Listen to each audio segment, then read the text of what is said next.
अस्सलाम वालेकुम और आप देख रहे हैं यूट्यूब चैनल मोटी सोल। राइटर के मुताबिक दुनिया में कोई काम मुश्किल नहीं होता, बल्कि कामों को करने का तरीका मुश्किल या आसान होता है। इसीलिए इस किताब का नाम है एफर्टलेस। काम को एफर्टलेस बनाने के लिए आपको अपने आप को एफर्टलेस स्टेट में लाना होगा।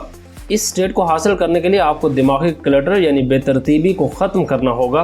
ये बिल्कुल ऐसे ही है जैसे कंप्यूटर की हार्ड ड्राइव भरी हो तो कंप्यूटर स्लो हो जाता है और इसको क्लियर करने से आपके कंप्यूटर की रफ्तार बढ़ जाती है। बिल्कुल इसी तरह अपने दिमाग को मनफी ख्यालात से पाक करना आपको एफर्टलेस स्टेट में ले आता है। इस स्टेट का मतलब है कम काम करके ज़्यादा नतीजा हासिल करना। अपने आप को एफर्टलेस स्टेट में लाने के 3 तरीके ये हैं। किसी काम को करने का नया और आसान तरीका ढूंढें। जैसे एक यूनिवर्सिटी प्रोफेसर केम को कहा गया कि वो पूरे सेमेस्टर के लेक्चर रिकॉर्ड करें। इसमें बहुत ज़्यादा फिल्मिंग और एडिटिंग इन्वॉल्व होने की वजह से ये एक मुश्किल जॉब थी।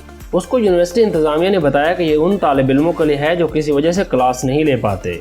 तो उन्होंने एक स्टूडेंट की ड्यूटी लगाई कि वो स्मार्टफोन पर क्लास के दौरान लेक्चर रिकॉर्ड करे। इस तरह उन्होंने अपना काम बहुत एफर्टलेसली किया। नंबर 2, काम को फ़न बनाकर करें। कुछ चीज़ें जो मुश्किल हो उनको किसी ऐसी एक्टिविटी के साथ जोड़ दें जिनको आप इंजॉय करते हैं। मिसाल के तौर पर आथर जब घर वापस आते थे तो बाथ टब में बैठकर लोगों के वॉइस मेल्स का जवाब दिया करते थे। इस तरह एक मुश्किल काम वो बहुत आसानी से और एंजॉय करके करते थे। नंबर 3, अपने बॉडी को रेस्ट दें। एफर्टलेस स्टेट में आने के लिए अपने जिस्म और दिमाग को रेस्ट दें। जब आप एग्जॉस्ट होते हैं तो आपको आसान काम भी मुश्किल लगता है। इसलिए मुसलसल काम करने के बजाय काम के दौरान ब्रेक्स ज़रूर लें ताकि आपका जिस्म और दिमाग अपने आप को रिपेयर कर सकें। जज़ाकल्लाह।